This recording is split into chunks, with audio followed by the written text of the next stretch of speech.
You're muted, Mark. What a way to start off the What a show. way to start. We are live, ladies and gentlemen, boys and girls, children of all ages. Welcome to the Smacktalk Wrestling Podcast, episode number 13.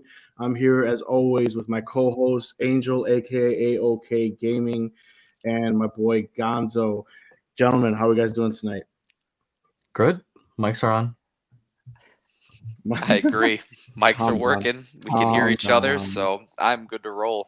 Calm down. Shit happens. It's about time. Relax. Technical difficulties, people. It happens. All right. We all can't be the goats around here. But anyway, what's going on, everybody? Hope you guys are doing well. Thank you guys for watching. I know a lot of you guys are watching the AEW atrocity that I'm hearing that's going on Twitter right now. I'm hearing it's getting a lot of bad reviews. Jericho's now the FTW champion. So we'll see what happens with that. But if you guys are watching us, remember a little bit about us. This is a WWE podcast where we talk about this past week in the WWE. You guys can watch us live every Saturday, yesterday, Sunday, but every Saturday going forward, 9:30 p.m. Central Standard Time. And of course, if you don't watch the live stream, you could come listen to us on Spotify. So let's just get right into it, guys. Now that we know what's going on and everyone could hear me, Raw and SmackDown got new tag team championships.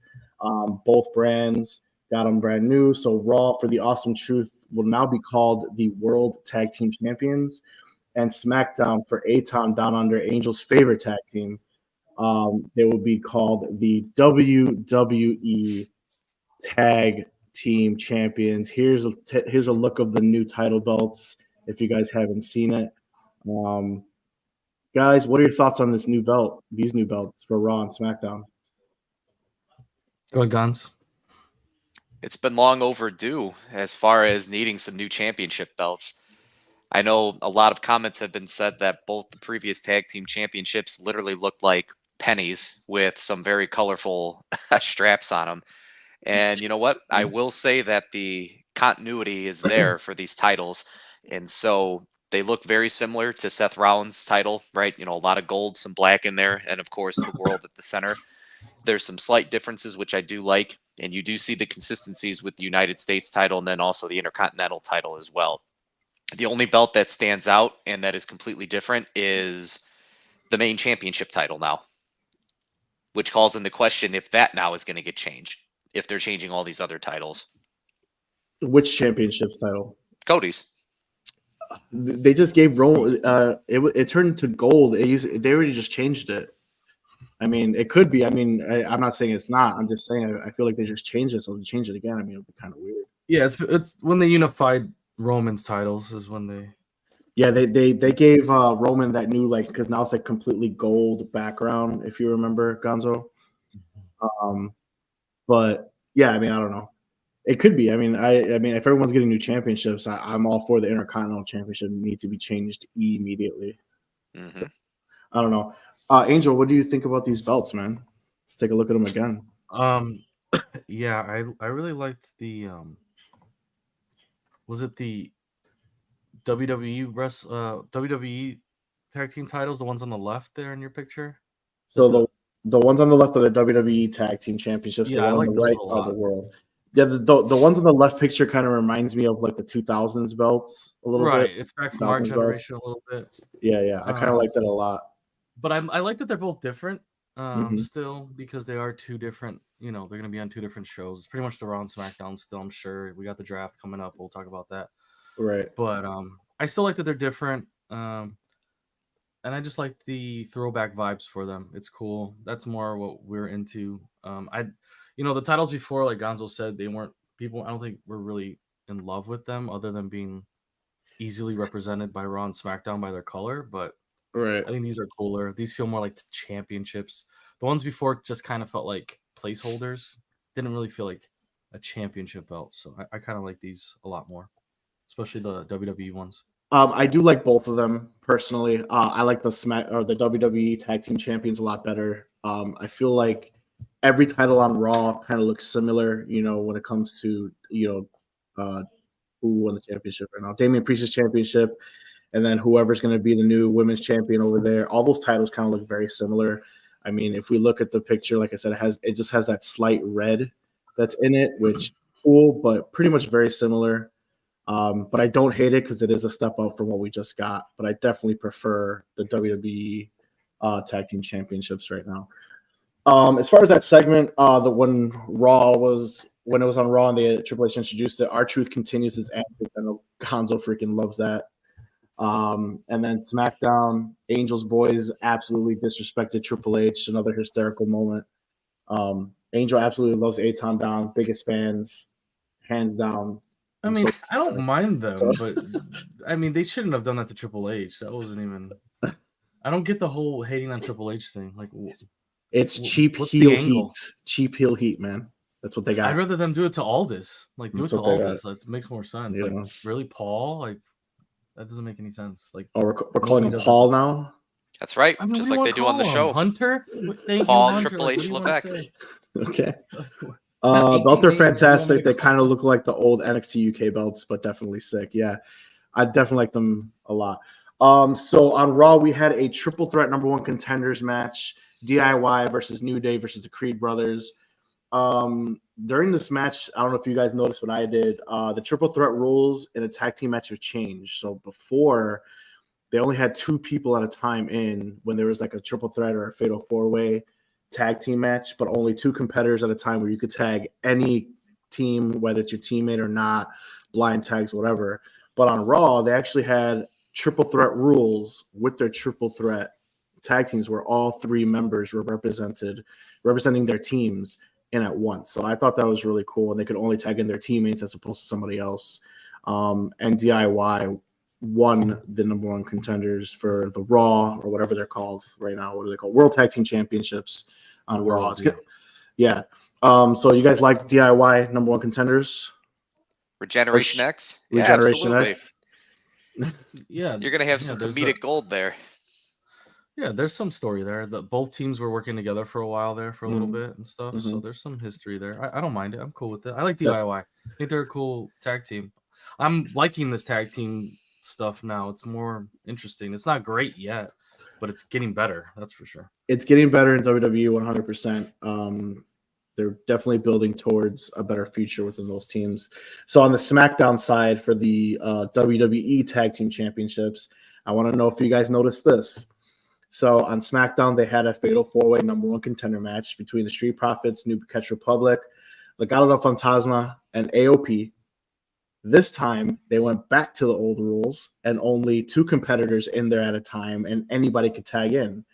What are your thoughts on that? Like, Angel, what do you think?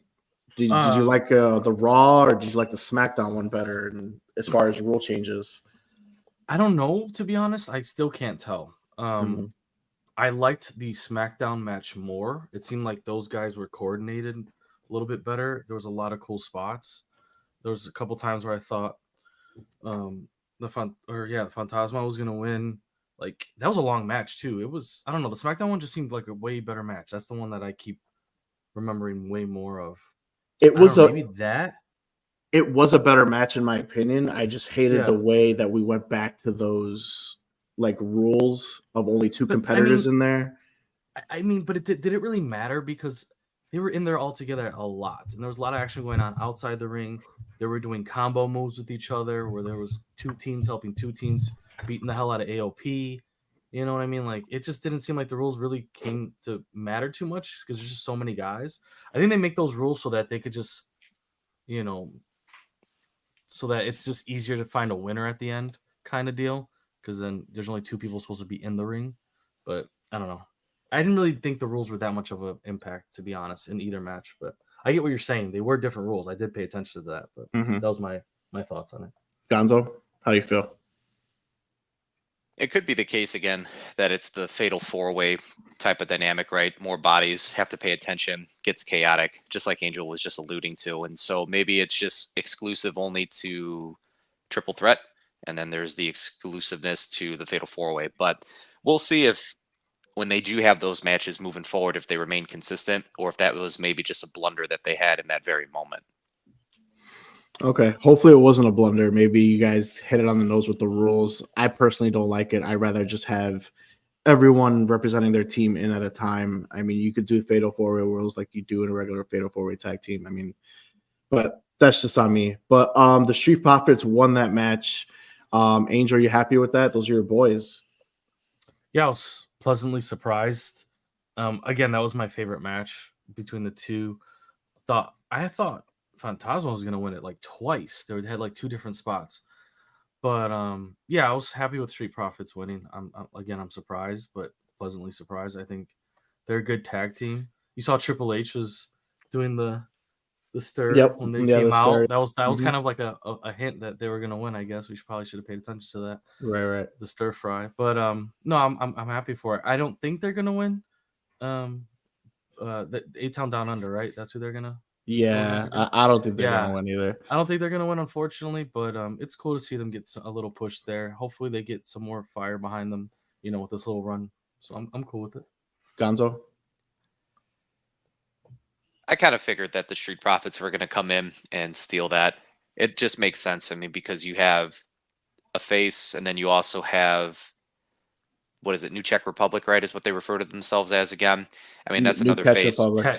New Catch. Catch Republic. New Catch Republic, Legado de Fantasma, AOP.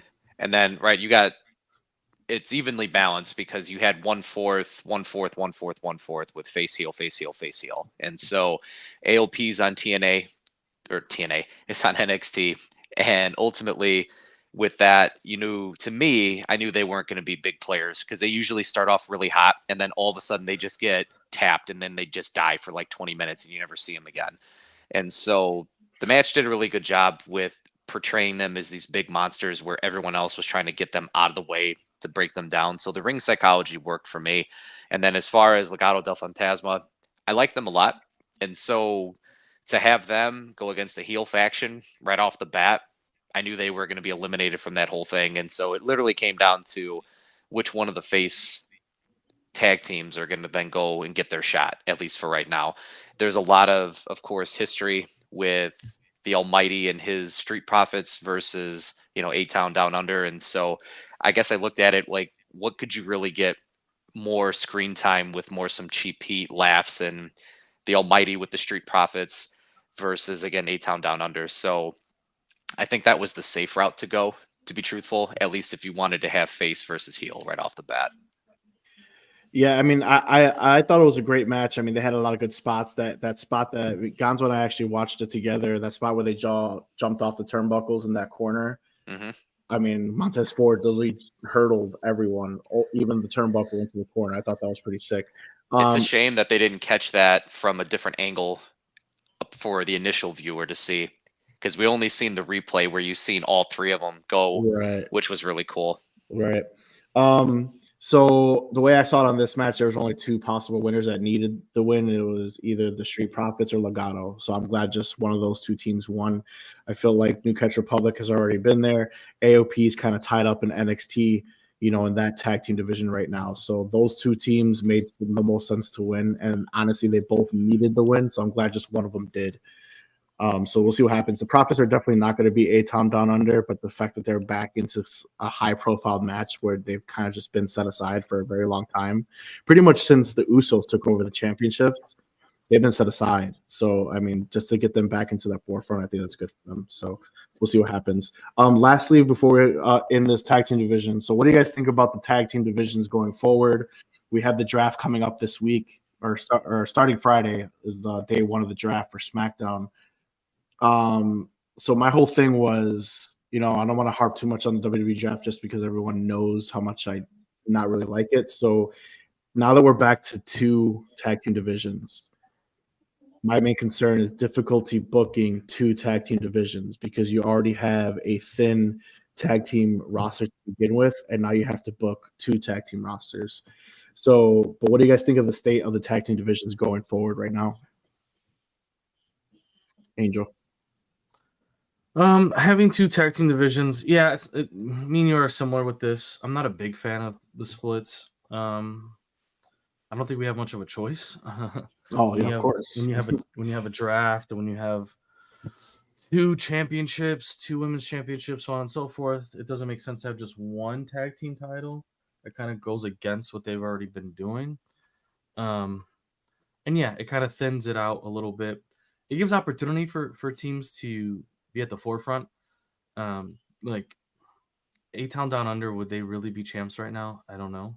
Like, I think it helps them a lot, and teams like that. Um, but they're improving the division a lot. I think there's some good teams getting together. There's still ways to go though. There's still a lot more continuity we need to see. Some teams that are actually factions and such, besides like the Judgment Day and stuff like that, like the guys that have been there for a minute. But as this new age of this Triple H era, as we're calling it now, they need to find their footing. Both of these divisions, or this division, whatever you want to call it. And once they get some more, spots, we'll see some more matches, maybe in some PLEs. Maybe it will get those old school vibes of like great tag team events, great tag team spots. We'll see though. These guys have to really put it together though. Hopefully we get more teams that are, in unison though, is what I'm looking for. Okay. Gonzo, do you have anything you want to add? Because what was the initial question you asked again? The state of the state of the tag team divisions. How do you guys feel going forward, and the booking of now 2 tag team divisions once again with the draft coming next week?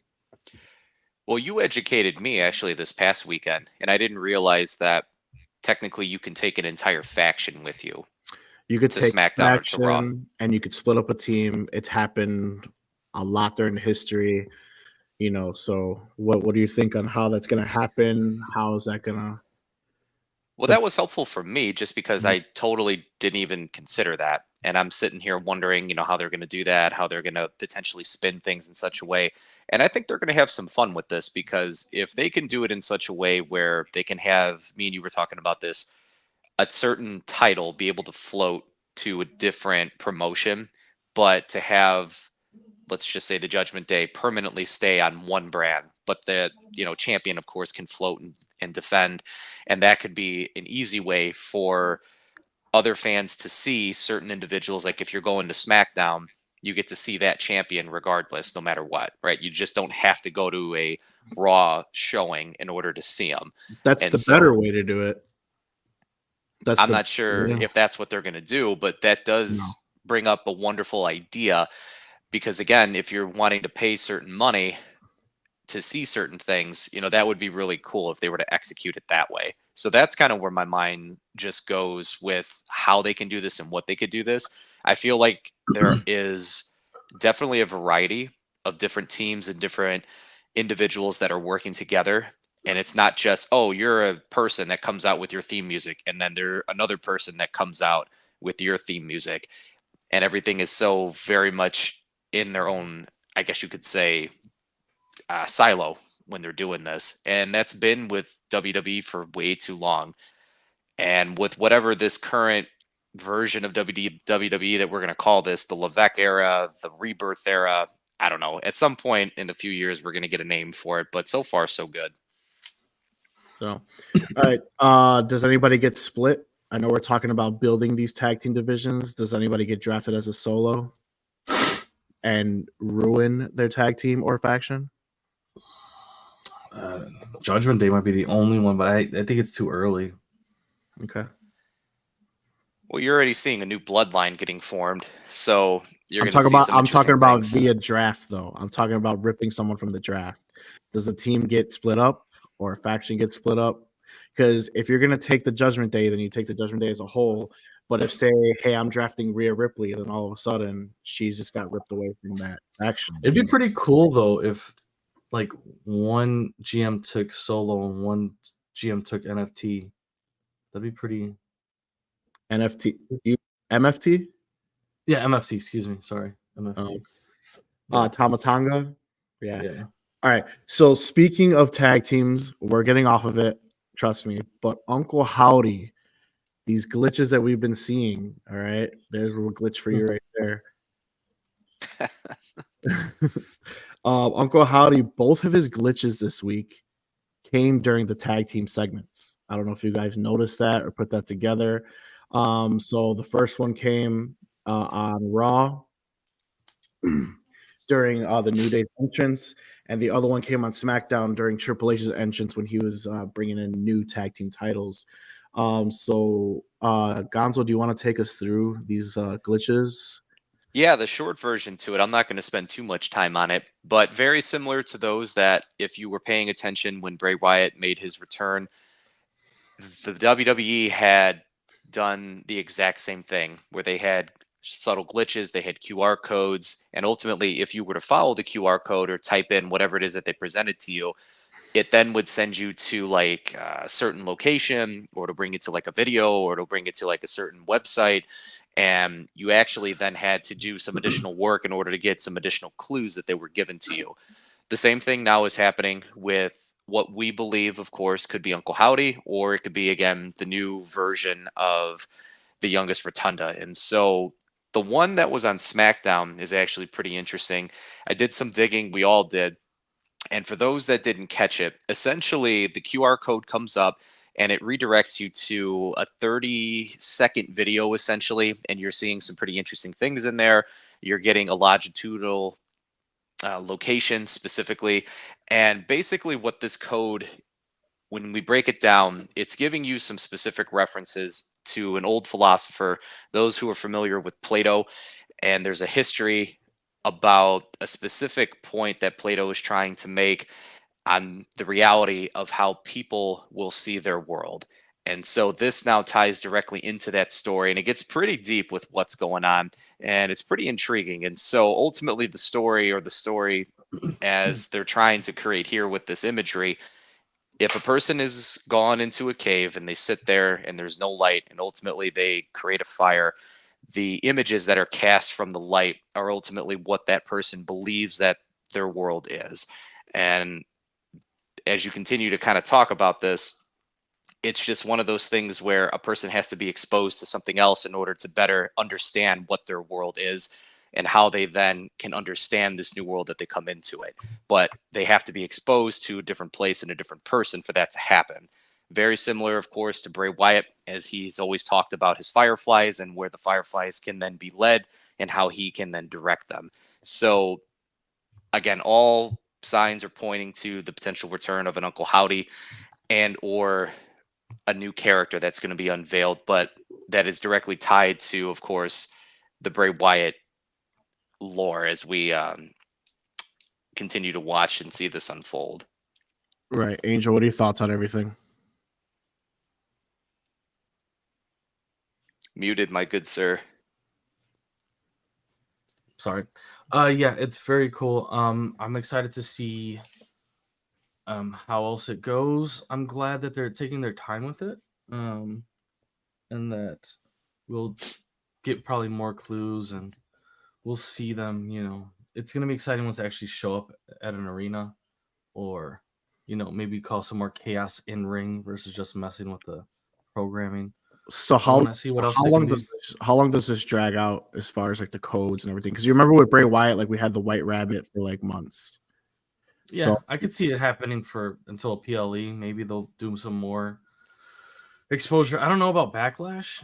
I'm thinking after Backlash, maybe even. So we'll so probably, definitely not draft time then, right? We're not getting an Uncle Howdy nah. after someone coming in or anything like I mean, that. it'd be cool. It'd be cool if they like messed with the No, drafts of some no sort. return of my girl Alexa Bliss yet. Right. Yeah. No. It's exciting to see if it's Uncle Howdy, Alexa. Um, but yeah, I think that's gonna be a little bit. Most of the time when they do these reveals or these waits, they like to build it up, and they might pull it sooner than later though, with everyone getting hurt and people being just not coming back for a while, you Right. know. So who knows? They can rush it a little bit if they feel like the roster needs it. The little shot in the arm. Mhm. We'll see what happens though. So Gonzo, I know we were talking about this earlier. Maybe you want to bring a little bit of mention. So Matt Hardy, or I'm sorry, Broken Matt Hardy, appeared on TNA. Yes, I know this is a WWE show. And Gonzo and I thought that he had signed with TNA, but apparently Gonzo saw something where he's not signed. He's just doing some free agent type bookings. So do you think Matt Hardy is still part The in broken, for the Wyatt Six? the Wyatt Six, the Broken Society, the Deleted Universe. I mean, who knows what they're going to call this? Could be. Why not? I know we had seen that over this weekend, but then I had stumbled across again some of the information online from a very reputable source, and ultimately it's been identified that no, he hasn't signed and committed himself 100% to TNA, and that, Mark, you can correct me if I'm wrong, but that's where the broken gimmick was created, was it not?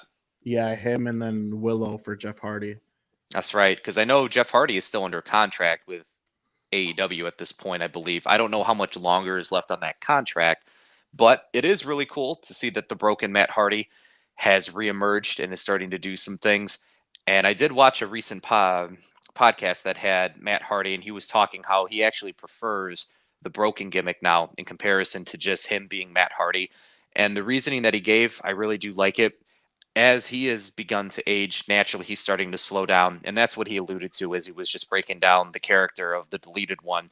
It's more of, again, the entertainment and not having to do so much of the team extreme that, of course, he's been made famous for. So we're going to potentially see a lot of storytelling wherever it is that he decides to give most of his time to. Okay. Trick Williams and Carmelo Hayes rivalry. Steel cage match this past week. I mean, we thought this was over. Trick Williams has gone over on him twice in a row already. What do you guys think about this? What's going on? What do you guys think of the match overall in that cage match, the main event for NXT this past week? It's better than the main event that Stand and Deliver. 100%. No hesitation whatsoever on that. Yeah. 1,000,000,000%. I mean, I felt like this cage match should have been at Stand and Deliver. If we have, I feel like part of the issue, something we're talking about, is that despite the popularity that Trick Williams has, he's still green in the ring, and it's slowly being exposed. And maybe even the crowd, like David said earlier, getting to him, maybe he's still not ready to be the guy. And doing these smaller crowds at NXT could be part of it. I mean, I'm not sure. What do you guys think? Yeah, I think this match was even booked because they saw Zen and Delivers match was not it, and I think WWE or NXT, I should say, was a little shook by that match and was like, "Yo, you guys got to go back out there and show that you can make a good main event." Because that was the whole point of Stand and Deliver, you guys main eventing, and you guys did not, provide what was expected. And I think because it was kind of weird for them to fight again, but I think this was just just to replace that match from Stand and Deliver. That's why Trick won again. That's 2 losses in a row for Carmelo to him back to back. But I think that's what it was for. And they made it a cage match and it was better, but yeah, I think that was the whole point of the match in general. So do you think it's finally over now? Like this I hope it is. a I blow off? don't know. You guys want to keep seeing this? I don't know. It's been cool, but I mean, how much more can you do with this? There's really not much else. I mean, unless you're gonna stick them in a Hell in a Cell. I mean, a cage match is pretty close. I mean, this is getting to Kurt Angle and Benoit levels of fighting every week. Like, Can't say his name. Well, we're saying it. Sorry. Gonzo, do you have anything else you want to add on Trick and Mello? No, not necessarily. Ultimately, the cage match was great. I definitely enjoyed it. I will firmly stand behind the reality that it was a smaller crowd, allowing him to just be a little bit more in his element. And Angle and who I like that. And so he has been stricken from the record. So I was very pleased with it. Maybe it was a little bit of a big moment back at Stand and Deliver. You know what had happened? We're going to move forward. This is how we're going to do it. We're going to get back in the groove. We're going to hit the ground running with doing some things.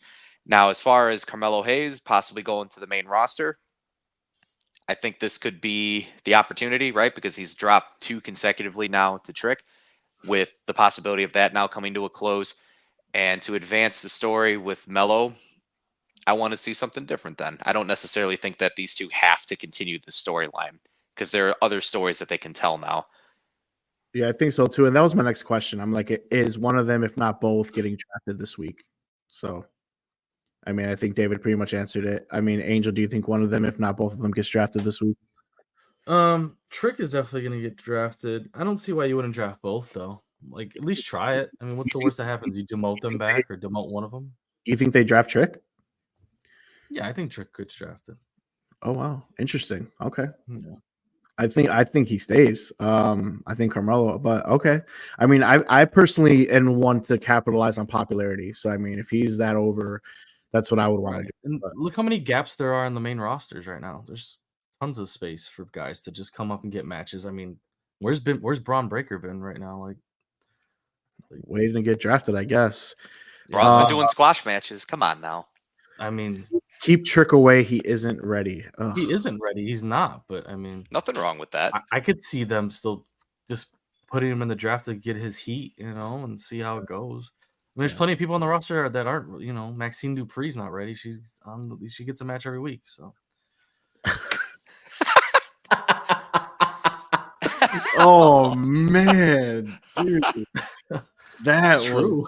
fucking savage.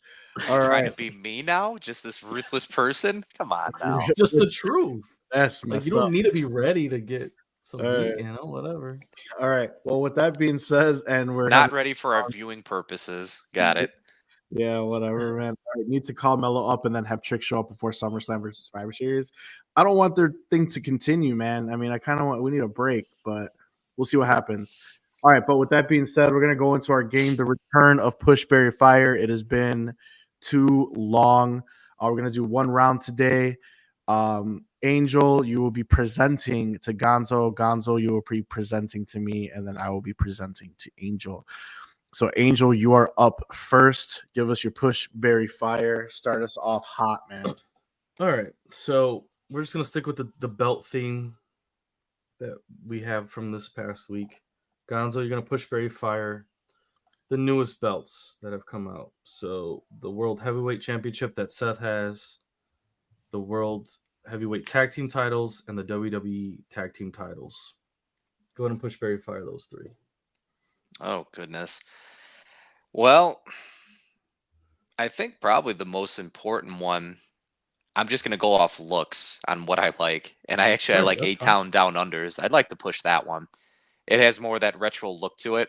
It just looks like a championship belt to me. And so for a very long time, I have been very critical of how the championship belts have been looking. And I'm going to push that one. I do like the way it looks. It has a lot of just callbacks to, again, what we like. The one that I would bury at the moment is going to be the other tag title. And then we're just going to eliminate the Seth Rollins belt. To me, I don't like the idea that there is two championships when it comes for the men to essentially go over and fight after. I've never supported that. I haven't liked it even when I was a kid. I mean, it was cool that you had the WCW title and then you had the WWF title and then they unified that at some point, but then there was one belt and only one belt. I understand. Undisputed. Yeah, I understand there's tons of people on the roster and you have to do something in order to give some purpose to it. That's just a preference, at least for me. I view it as Cody's belt is the only belt that matters. Now, for the tag championships, fine, so be it. We have that many tag teams. Again, I still don't like the idea of it, but I would rather them spend a little bit more time pushing the tag division than anything else. I don't really want to see anybody else other than Cody right now push the company and then be the one that presents the main title for the rest of people to see. I Interesting. agree. Okay. All right. All right, Gonzo, you're up next. What is Now, where? I'll continue this with the belts since we keep talking about belts. And so, Mark, I just want you to push Barry Fire the manner in which a person should carry the title. Is it around their waist as it's being presented? Is it over a shoulder as it's being presented? Or the traditional old school way that we've seen with Cody having it folded up and walking around? Which are you choosing? It's a good one. I like it. I'm an old school guy, so I'm pushing the old school way of Cody holding it. I'm going to bury the shoulder carry. No, I'm sorry. I'm going to fire the shoulder carry. And I just like the way a title looks around your waist, especially when everyone's going and they're doing this, you know what I mean? That's the whole point. That's the gesture that everyone wants to do. It signifies that you're going to be a champion. So I will bury the waist carrying in that regard. That was pretty easy. I thought it was going to be a little more difficult, but that's what I would do. I do like the old school way. I mean, it gives a callback to everyone. I appreciate Cody doing that, giving callback to all the old school wrestlers that makes us want to watch wrestling, you know, that pretty much gave it to us. And that's pretty awesome. But definitely I could do away with the shoulder. I mean, unless you're like my 600-pound life, you know, I don't you should really have to do that shit. So, Oh. I don't really care. Rikishi. Oh, God. All right, but This might be our last show, Has so it's been a Gunther ever pleasure, put it on his everybody. waist? huh? Gunther Yeah, he does. Has Gunther comes out with it on. Yeah, on his waist? Okay, I can't remember. I was trying to when he think. talks, when he's doing promos, he holds it. Yeah, when yeah. Out, yeah. So Okay, cool. that's just what I like. All right, I'm gonna go away from these titles, and I want to go to people because that's what the push Barry Fire is. But I'm gonna give Angel an option here. He's either gonna get male or females. That's all he's gonna get. That's his option. So he could choose what he wants, male or females, and then he's gonna get it. I have to choose. And Male then or he's female. gonna get it. That sounds That's all I dirty. get is male or female. That's my options. No, male or female. Do you want a male wrestler push Barry Fire or a female wrestler push Barry Fire? That's what I'm saying. That's my only options. Those are your only options. That's it. We're going back to old school. We're going to wrestlers. Let's go female. Oh, damn. Interesting. All right. So this group that I've constructed for this Push Barry Fire are female wrestlers that have never won the female championship in WWE. So they may have won elsewhere, but I'm talking about in WWE specifically, they were never the female world champion. All right. All right. So we got Tori Wilson, Stacy Keibler, and the ever popular Summer Rae. Never won the women's WWE championship. Wow. I'm gonna push Tori Wilson because she actually tried to wrestle during her time in wrestling. It was a different era, though. You know, this was the not even Diva. It was pre-Diva era. It was mostly just how good did you look on screen, and could you be arm candy for some of the other superstars. They didn't really get to showcase themselves until towards the end of that era. Then they got to wrestle a little bit more. Once Lita and stuff came in there, and they got to do more physical stuff. But I'm gonna push Tori. Man, I'm probably gonna Summer Rae. I'm probably gonna bury Summer Rae and fire Stacy, even though Stacy was, like an iconic, like especially for a young guy, like you know what I mean. Like she was just that iconic person in WWE. Like didn't she date George Clooney? I'm pretty sure she dated George Clooney during that era. I have no clue. I'm pretty sure she did. She was pretty popular back then. She was like a big star, but WWE wise, like she wasn't really that impactful other than just looking good and her iconic entrance and so on and so forth. She got put through tables from the Dudleys. That's an ultimate honor. Okay. So did Mae Young. So did Mae Young, exactly. Ultimate honor.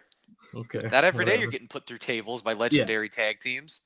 Yeah. Push Tori, bury Summer Rae, and I have to fire Stacy. Damn. Sorry. All right, that's cool. All right. So that's going to conclude our Push Barry Fire, the return. That was fun with the championships. Once again, out of the box. I like it. So let's title season. It's title season. So let's continue with the show. Speaking of titles, let's talk about the Judgment Day and this freaking travesty that we saw. Rhea Ripley vacates her championship, the Women's World Heavyweight Championship. What did you guys think about that, man? Like, should that have been done? Should she have gotten the Roman Reigns treatment? Like, what's the deal? Everyone's getting injured left and right here. But is it legit? If it's legit or not, it's another injury, right? Where a person's going away. Seth is gone. Roman, he's not hurt, but he's gone. Rhea's gone. I mean, you have Punk that's on the shelf temporarily. Even Aldis had a tricep repaired himself. I mean, everybody seems to be catching an injury bug at this moment in time. Mhm. And you know what? Rhea has been white hot for a very long time. And to lose that star power for however long that this may be, that's a problem for me overall as a viewer. Because again, she Big is problem. literally the face for what you're doing, not just for the women, but for your company as a whole. Will we see her make appearances like how Punk is? I don't know. Right. And so she gives her farewell speech. I'll be back for this, right? And now this makes me dislike Liv Morgan even more because ultimately, when I seen her crack her in the head with the chair, I said she's dead. She has a concussion. That's what I thought the injury was from. Like she broke her orbital bone or something like that. And Exactly. Work. it's whether it's a work or not. It's one of those things where I don't want to see her off television. Now, has she been on television basically every single week? Yes. Does she need some time away? This is probably how they gave it to her. I don't know. I, in order for her to go away, I really would have loved to see her just lose the title then, if that's the case, right? And I mean, I'm all over the place, but the fact that they're making me so emotional about it, they're doing their part with the storytelling, and they get us now talking about it. So that's just my point of view on it.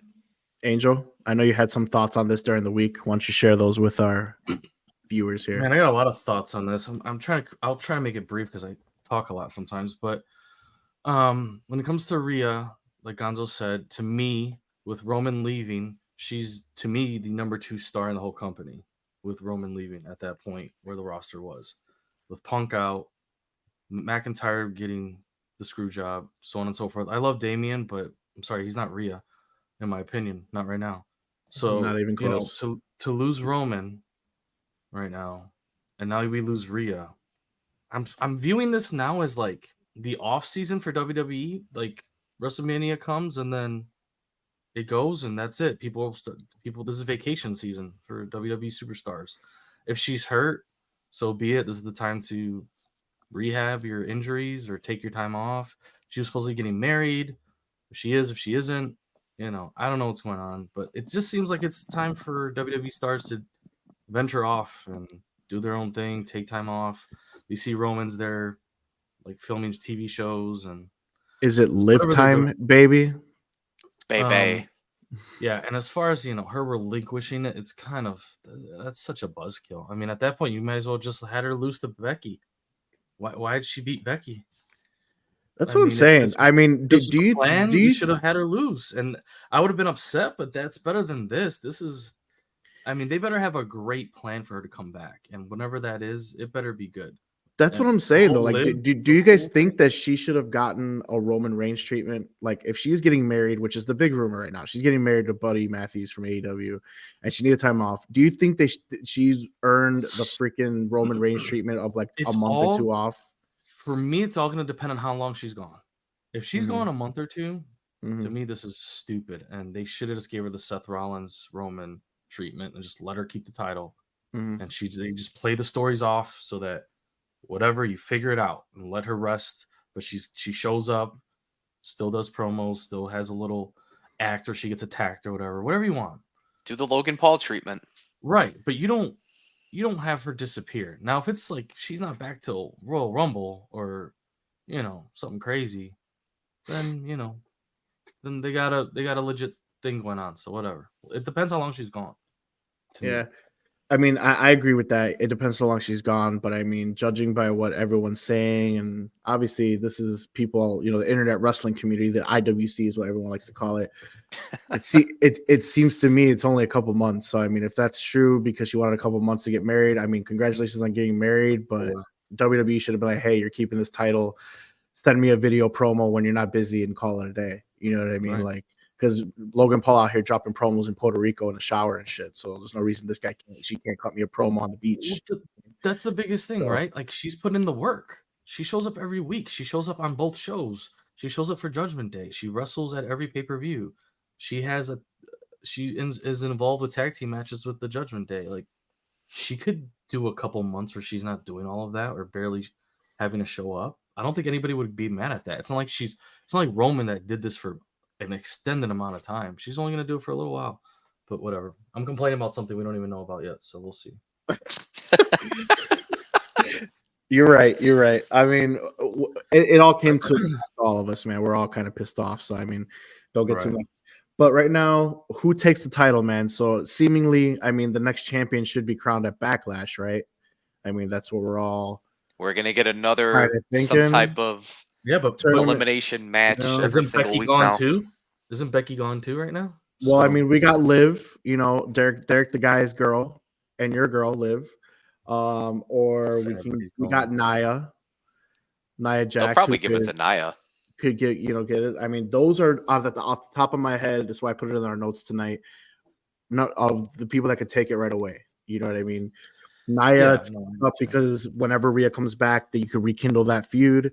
And obviously, if Liv takes it, you could rekindle that feud because she took her out of action. So I mean, both of those make the most sense. As far as when she comes back, I mean, at this point, I feel like she needs to just come back like a Brock Lesnar, and whoever's holding the title, she gets it back in 5 seconds and call it a day. So I mean, I don't know. We'll see. If it goes to Nia, I am switching to an AEW guy. Not after tonight on the Twitters, buddy. Um, and you're talking to the biggest AEW guy. But yeah, so we'll see what Alright. happens with that. So more on the Judgment Day. So clearly, we're all in agreement that Rhea Ripley is the clear cut leader. I mean, is she not?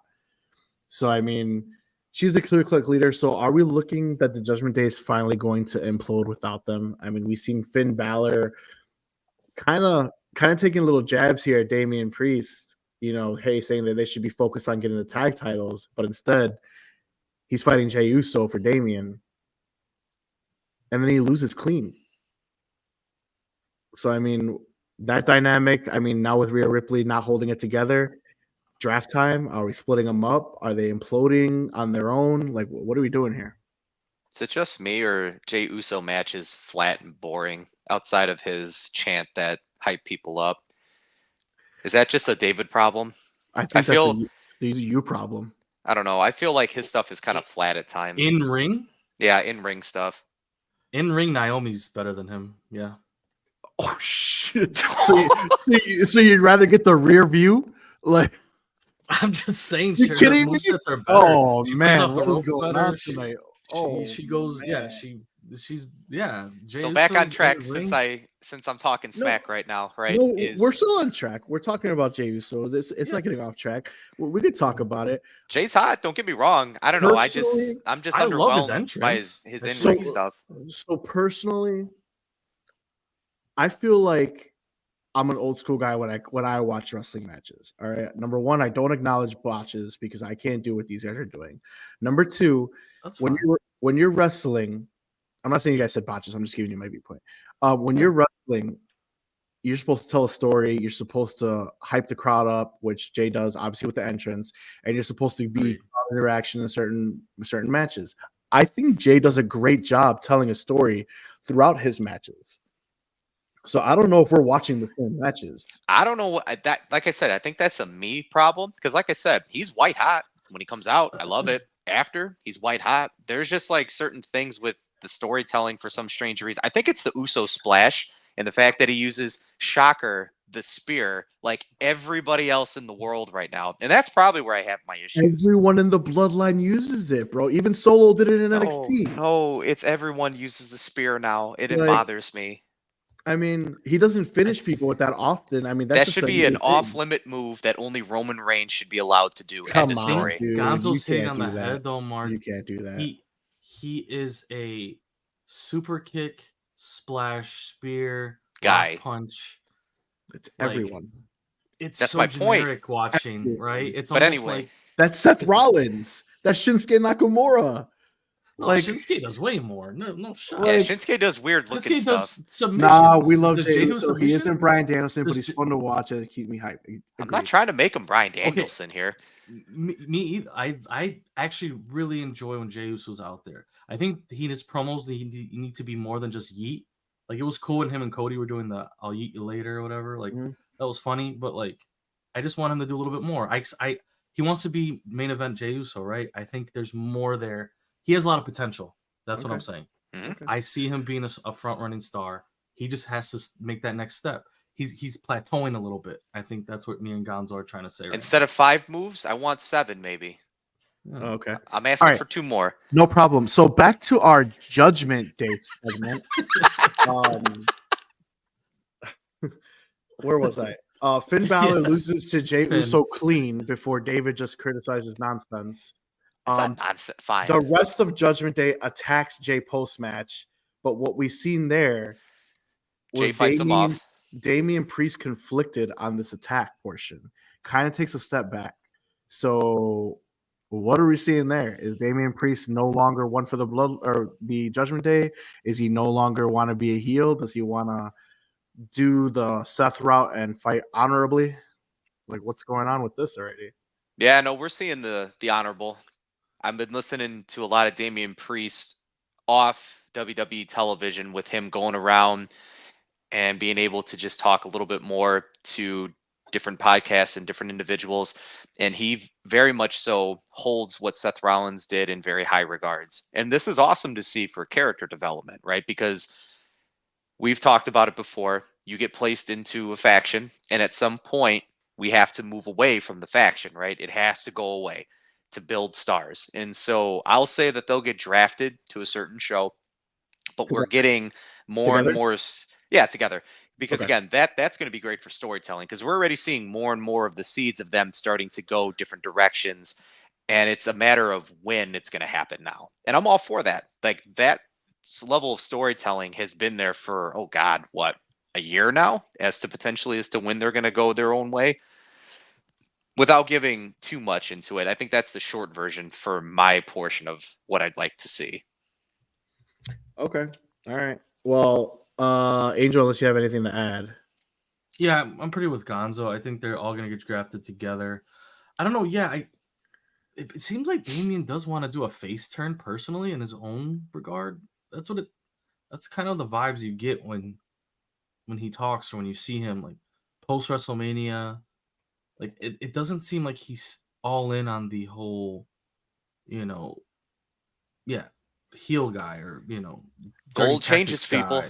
That's fine. Right, Gold and changes people. and he's separating, and I think there's a good story there with Finn. I want to see Finn in the main event, and I kind of hope they break up because I like Finn, I like Damian. I think there could be a great story there. Attacking Jay, that's part of that's the generic story, but I think there's gonna be more there. So Okay, I think there's going to be more there too. Just to David's point though, or this was off camera.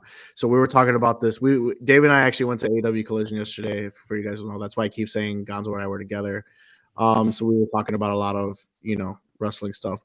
So one thing David pointed out was that there was the switch of heel and face champions. So now we have a face champion on Friday Night SmackDown with Cody most likely being the number one overall pick on Friday, and Damian Priest technically the heel champion. So how does that work if Damian turns face? Do you guys like double face champions if that's the route that we're going to get? Does it matter to you guys? To me, it doesn't really matter as long as the stories go. It's kind of like that idea that Cody has said. He was the hunter, now he's the hunted. Right. It's all dependent on like how you play off being the hunted. And face or heel, that doesn't really come into play, in my opinion. I think Roman was the ultimate hunted champion. And when you have the belt, you need to know how to become that hunted champion. And so it's hard to do. Not everyone can do it. It's easy to be the guy gunning and fighting and climbing the mountain to the top. Once you're at the top, though, it's hard. Agreed. So Derek the guy says Finn is a million times more better than Damian. I don't know, man. And he also says Rhea leaving makes the draft more sense. Since it'd be hard to have an entire group with 2 world titles in a single draft pick. Interesting. That's actually a pretty good point. Solid point, actually. Because if you do take the Judgment Day as a whole, that's 2 world champions. Oh well, I mean they as they always say, they run the WWE, right? So. All right. Well, moving on to another faction, Damage Control. So we're gonna kind of link this in. So Damage Control on SmackDown comes in right before the WWE Women's Championship match between Naomi and Bayley. They cut a promo, and by they, I mean Dakota Kai. She's the only one that speaks. So she cuts a promo saying that they're still dominant. The Kabuki Warriors are still tag champs and are interrupted by Cargill and Belair together as they're talking about the women's tag team championships. So, do we now see a clearer vision for Cargill? Is it going to be Cargill and Belair going for these tag titles? Go ahead, Guns. The X-Men? Yeah, we're going to see the X-Men take those titles. The X-Men. Jesus Christ, dude. What? What's going on today? No, I mean, I agree with you. Jay Cargill Storm, I mean, she has the look, but do you guys want to see this tag team form and a pretty much a non-existent female tag team division? Who's going to beat them? Now that they've formed together, it's an unstoppable force. You have literally the look, the athleticism. So they can't lose. If and when they go against the Kabuki Warriors for those titles, that match should last at least 5 minutes. There's no reason as to why that needs to go longer than that. Because I personally, Cargill's regular matches time right now. I personally like the dominance, right, of what she presents. Same with Bianca Belair. Like, I like to know the psychology that those two women at any point could just immediately end a match because they're that much more gifted than potentially the person across from them, right, from a storytelling perspective. Put the straps on them. Great. You get to have more presence with Cargill. And at some point, that tag team is going to erode. And then you're going to have this mega payoff between Cargill and Bianca to go face to face. We got a teaser of that at the Royal Rumble where the two were literally military pressing two people and then they dropped them and the crowd was hot for that. I would like for them to at some point work towards that. So in the meantime, you pair them together, fine, things are great.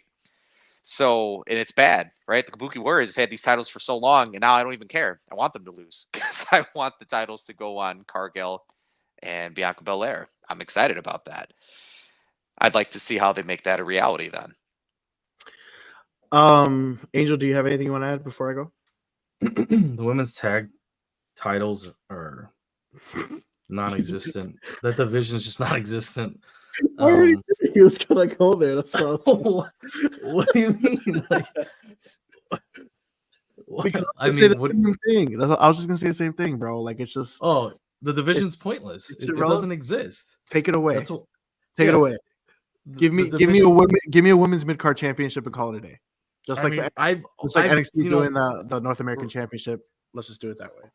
I mean, I really enjoy women's division wrestling, AEW, WWE. Like, those are some of my favorite stars. But I don't know what it is about the tag team division with these belts. I'm not interested. They don't care. I don't care about the Kabuki Warriors. You're not interested, Angel. It's because the WWE's not interested in the titles. They don't care. Dude, it's wild, dude. So, like, okay, besides the Kabuki Warriors and Jade and Bianca, can you name me some of the other tag teams that are just in the running fighting for these titles? Yeah, Chelsea Green. Yeah, Chelsea Green and Piper Niven. I don't know what their name is. Yay, you're so excited. Then you have the NXT champions. They don't have a name. And then the team that they lost to, or they beat the Party Girls. What are they called? I forget their names because they're not on TV unless they're in a tag title match. So I forget. The Keg Stand Girls. Yeah, you know what I mean. So, I mean, I don't know, man. They need to do more with that division because if you really want these, why do you think the titles? Kaden Carter and Katana Chance. Thank you. There you go. Kaden Carter. Do they have a name? Do they have a fancy name, or is it just that? None of them have a name. None of them have a move. The Keg Stand. That's it. That's their name. The Keg Stand. That is the name. That is the name. And then you got and Indy and what's her name? The Way. Yeah. Well, their name is The Way. Indy Hartwell and Candice LeRae. Yeah, Candice LeRae. So that division to me is it's non-existent. I'll end it with this. The story is Naomi got her title shot because these three were kind of put together as a little faction for a few minutes here. Yeah, the X-Men. Naomi's got the title shot. That's done with. These two are gonna win the titles, have a little baby run. Eventually, maybe even lose them, or while they're still have them, one of them is going to, or both of them are going to be given a shot at Bailey. The other one's going to want that shot. They will turn on each other and they will be fighting for number one contender to face Bailey. That's what's going to happen. So I agree with Gonzo that if and when they get a tag team title shot, that they need to dominate that match. Number one, number two, they need to never lose. So one thing that kind of reminds me of this is Roxanne Perez. You guys know how amazing Roxanne Perez is. Roxy. So she won the tag team championships. And I can't. Maybe Derek, if he watches NXT, can remind me on who she won the tag titles with. But she won the tag team title with that person. And that person immediately turned on Roxy after they won. Like literally, they won in seconds, and they did not even carry the belt to the next day. So that's not something that I would want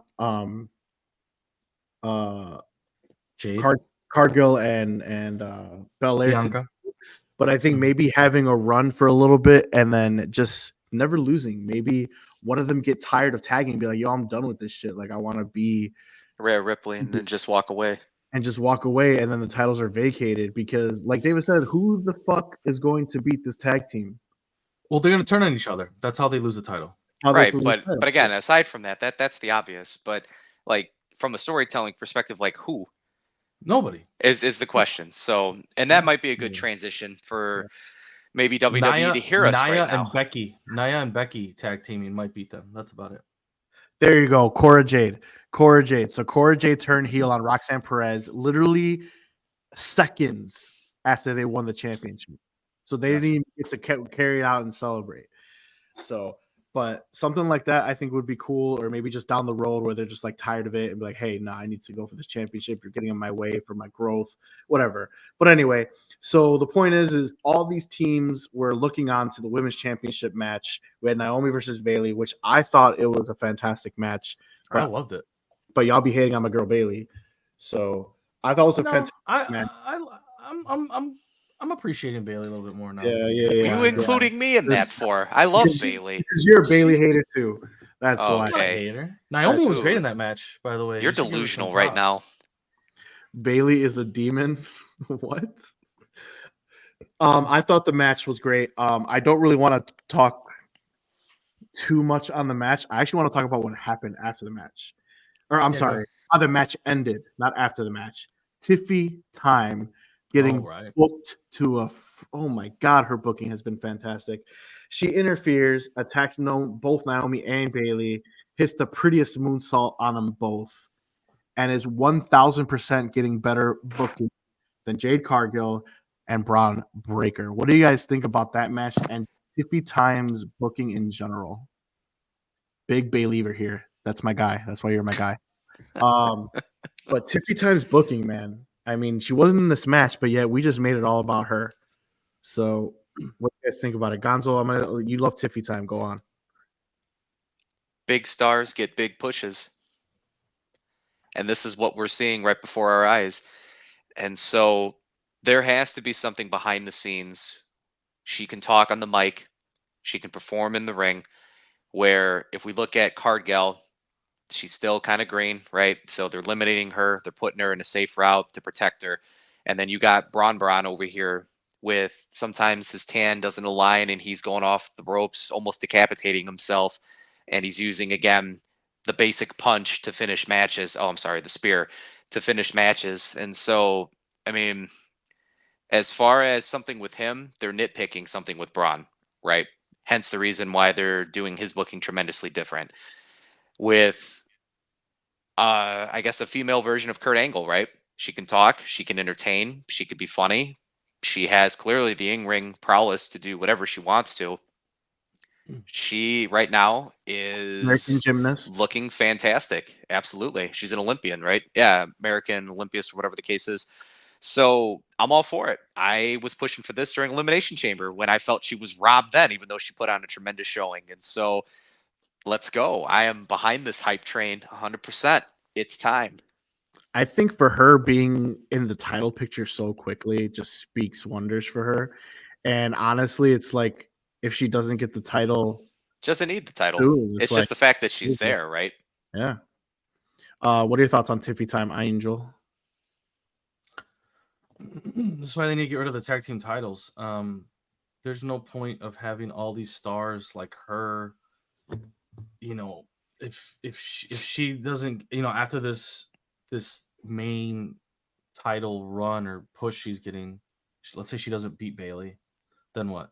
Is she gonna be in the tag team title like picture? Like I I don't mean, that see is it. the WWE way.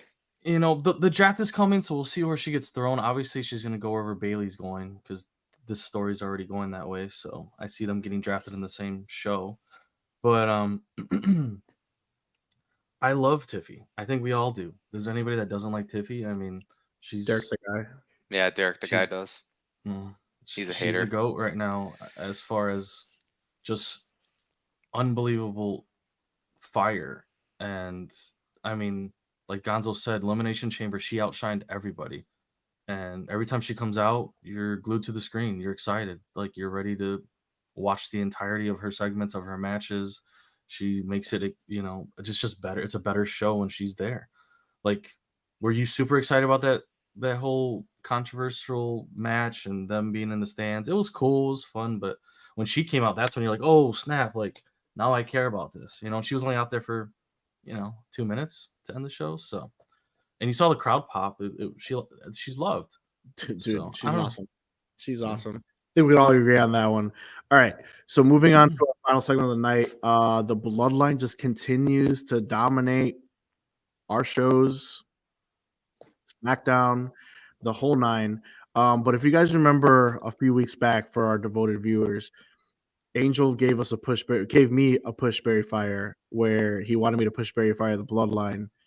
And I said I was pushing Solo, and he laughed in my face. And what does that guy do? He doesn't speak. Well, He lost again. right here, that guy right there. He Acknowledge lost him. again. What happens What's his right? record now for the Acknowledge speaking? him. Acknowledge him. Losing has consequences, Acknowledge Mark. him. Yeah, clearly, because you get promoted to the interim tribal chief. You're absolutely right. You're absolutely right. Take a look. Oh, Take a look. my god. Take a look. Yeah, you 0 and Clearly, 40 and you get promotions. I wish my job was like that. hey, he's the interim. I'm just saying, man. He's speaking more. Solo's more talkative. It's clearly a spike in his character development because I told you it was there. He's clearly better than Jim Uso. He's wearing nicer threads according to Paul Heyman, and he's seemingly the interim leader. So, what do you guys think about what's going on right now? So, spiking the shit out of Kevin Owens, by the way, that was a spike. But what do you guys think about what's going on? Yeah. So, what's going on with this bloodline? It is getting revamped again, and it keeps my interest again, and it continues to tell stories. And here we go. We're going to have so much more intrigue. I already have the intrigue. Solo sounds like a star just simply talking outside of grunts and then all of a sudden the death spike comes in, right? That's why 0 and 40 is irrelevant. I love it, to be truthful with you, right? And so the fact He needs that to go like this instead of the point. it's the tape thumb. Tape thumb. Can't go like here, right? So as far as Solo, he has been tremendous now 2 weeks in a row. His ability to talk on the mic, I don't care what you do in wrestling, you got to be able to talk on the mic in order to entertain me. I'm only going to talk about myself. Anybody that can talk and that can immediately just go bar for bar and put on a wonderful exhibition of storytelling from that perspective. All right, great. Solo is starting to do that. Clearly, he can go in the ring. That's not to ever be questioned outside of Angel's point that he continues to lose nonstop left and right. You know what? It's getting to the point where he's giving orders that he's just taking people out now left and right. Paul Heyman had alluded to that, where you can't do this. It's not your time yet. And you know what? Well, now we see a bloody Kevin Owens that honestly, a lot of blood on SmackDown, right? So we're continuing to transition out of this whole PG era. That's something that we see more on an AEW showing or TNA, right? As far as the violence goes, we've seen a car crash. We've seen absolutely, even at the midway point, you had 2 car crashes that all this pointed out to the wise man. He's like, your boys are doing this, gain control here. So it's fresh again because it's still leaving us with the question of why are you doing this, Solo? Is this coming from Roman? We don't know who the current head of the table is. Is it The Rock? Is it Solo? And we're getting pieces of that. So I am It's from orders of the tribal chief. of whoever that may be is. I don't know.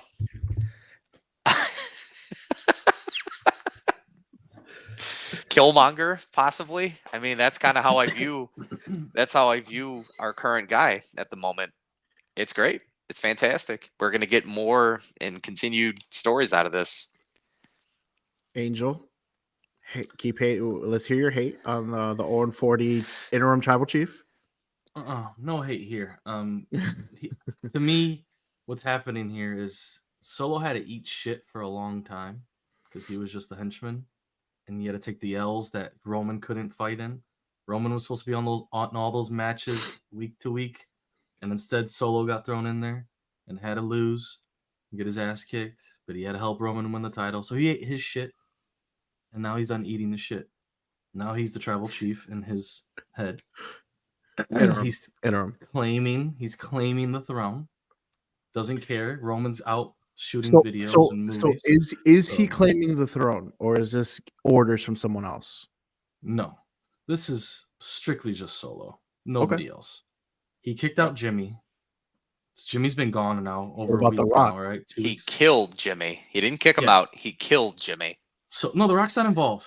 I'm sorry to burst you guys' bubbles. I know you guys are hoping for Rocky to be involved with all that. He's not. He's worried about the XFL or the UFL sucking, and he's worried about other stuff right now. So Rocky's not coming back. Dude, this guy's savage today, man. Like he's just like, So Rocky's gone. Sorry, guys. You're gonna have to wait a while for Rocky to come back. And Roman is shooting TV shows, like I said. So Solo's completely solo on this and doing whatever he wants. Jimmy's gone. He's been replaced, Fatu, and you're gonna have a while of Solo being the interim, whatever you want to call him, tribal chief. So the wise man's just gonna hold order as much as he can until Roman comes back, whenever the hell that is. And then once Roman's back, we're gonna have an interesting story because he's gonna have to fight for his head of the table. Jimmy and Jay, we'll see what they're involved with this, but that's the story. So speaking of Roman, number one, Solo getting Dominic Mysterio type boos as far as loudness when he's talking, and one of those chants and boos were "We want Roman." Mm-hmm. Roman's a face almost there. we want Roman. They wanted Roman gone so much that now he's gone and we want him back. I thought that was interesting. So Solo's using Tonga as his MFT. Mm-hmm. Can someone please tell me what the fuck that is? I'm not hip to current slang. Let's see. I'll look it up. I looked Urban Dictionary it. I looked it up. One of them says "My Family Tree." So I have no idea what that is. Okay. So it sounds like it's another one of those titles that head of the table, chief, this and that, or whatever The Rock was, the big chief, whatever the hell he wanted to be called. But just sounds like one of those titles. Yeah, just another position in their rankings. So My Family Tree, another one. I mean, I think we're definitely gonna get one more added to them. Jacob Fatu. So we'll see when Jacob shows up.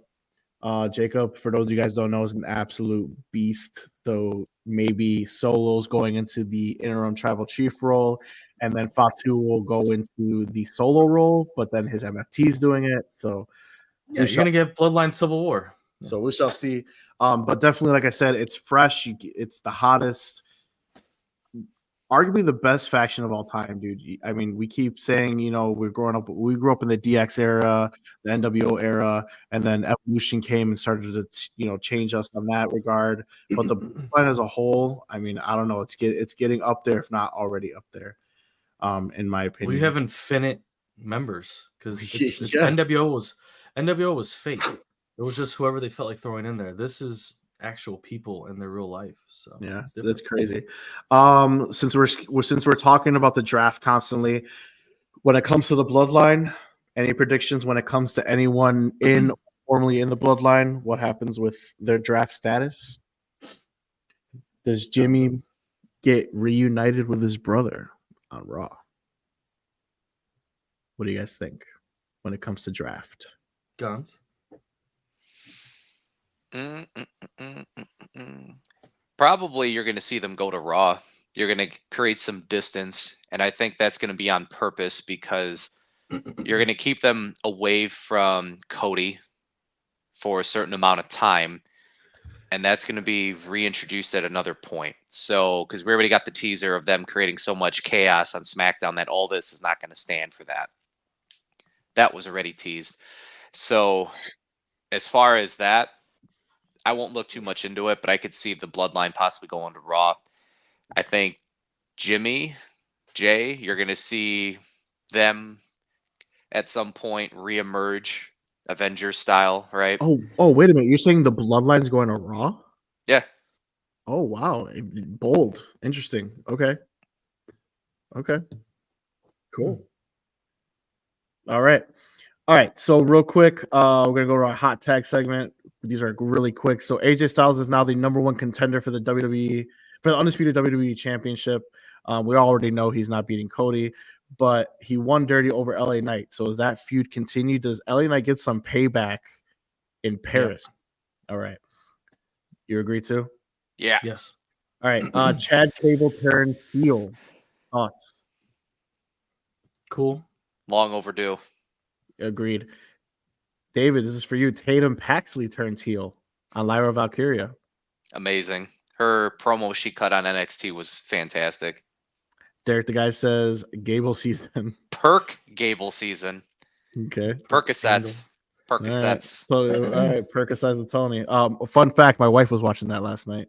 Ivar, number one contender for the North American Championship. Does he have a chance against Obafemi after he destroyed Briggs's face? Yeah, I mean, if he's doing moonsaults where he's going to decapitate people, then yeah, absolutely. Dude, that moonsault was unbelievable. 400 pounds come crashing down on your face and neck. Dude, and your neck just getting slammed. Yeah. For those of you that did not, I should have got that picture, dude. For those of you that did not see NXT last week, this guy destroyed poor Josh's Briggs. And Briggs is a big fucking dude. You had a big target to land, and you land on the smallest part of his body at the top of his head. That is ridiculous. And lastly, it is WWE Draft Week starting on Friday. This is probably the most excited I've ever been for a WWE draft because these guys know I hate that shit. But we'll leave it with this bold prediction for a WWE draft. Anybody? Gonzo, bold prediction for WWE draft. No, we'll let Angel go first. Bold predictions. Bold prediction. Just one. Give me one. Oh, just one. Okay, fine. Give me. I just didn't want to take too much time. But go ahead. Bold predictions. I'll make them quick. I think the belt switch. I think Cody's gonna make the belt go back to Raw. I think Damian and the Judgment Day are going to SmackDown. Bold prediction though. So you're saying that Cody don't interrupt them. Let him finish. Is not the number one overall pick? Let him finish. Because SmackDown has the first pick. Let him cook. Oh, do they? I didn't know. That. That's why they're starting on SmackDown. Oh, they have the first pick. Oh, so you're saying that you take the Judgment Day over Cody? You're out of your mind. I'm sorry. I know this was bold predictions, and I'm not trying to shit on it, but you're out of your mind. But real quick, all right. If you get Rhea and Damian, oh no, but Rhea's doesn't have the belt. You don't know when she's coming back. See, this is why her leaving sucks, dude. I get okay. Well, then the only bold prediction I have is that Raw's gonna be. I'm thinking Raw might be over. Like, can we see Raw have more belts than SmackDown? Is that something that's possible? Where it's uneven? I don't think so because they generally try to split the IC and the evenly. US. You know, and since they both have their own tag division, then they both have their own mid card division, then they both have their own world championship division. So I can't see them getting both. I mean, that'd be kind of weird.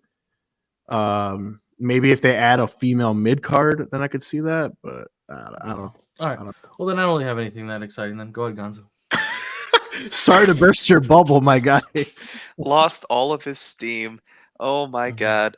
Well, bold prediction for your draft. I think you already gave us one with the Bloodline going to Raw. Yeah. The Bloodline. I said Bloodline going to Raw. I think would be pretty interesting, just to create some distance from Cody, and that way you can help increase some viewership on the Red brand. And then this one, I'm just gonna say it to trigger people, is you're gonna see a specific scarf come walking across that All right, stage. dude. Like, don't fucking say my shit. That was MGF? exactly my bold prediction. This fucking MGF. guy, bro. Yes, MJF. I said MJF. That is right. That is This my guy's bold such a statement of the night. douchebag, bro.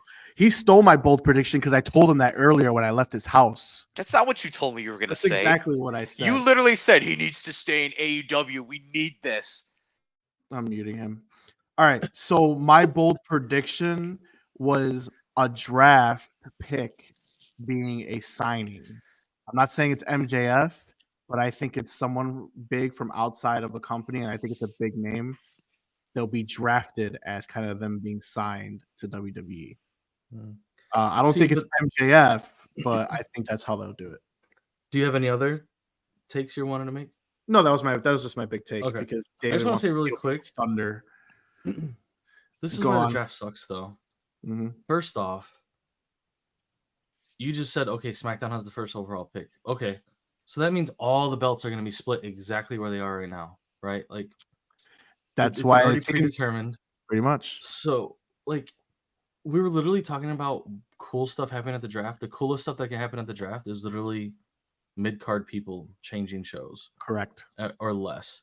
I mean, technically, Cody would be changing shows because technically, Cody is a Raw superstar. Yeah, but the belt's a SmackDown belt. Him being drafted, I agree. I 100% agree.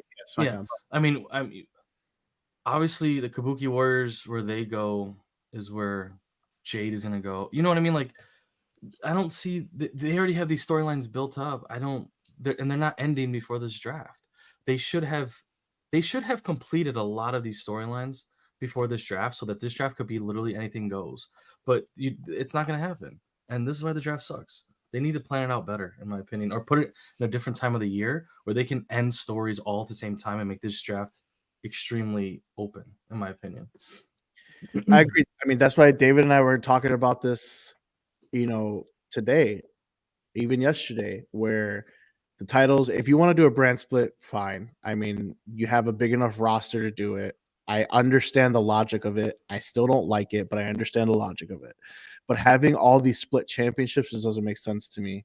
I think building one division with all these and having, like Dave said earlier, having the champions being the only ones that can go from show to show, that would be cool.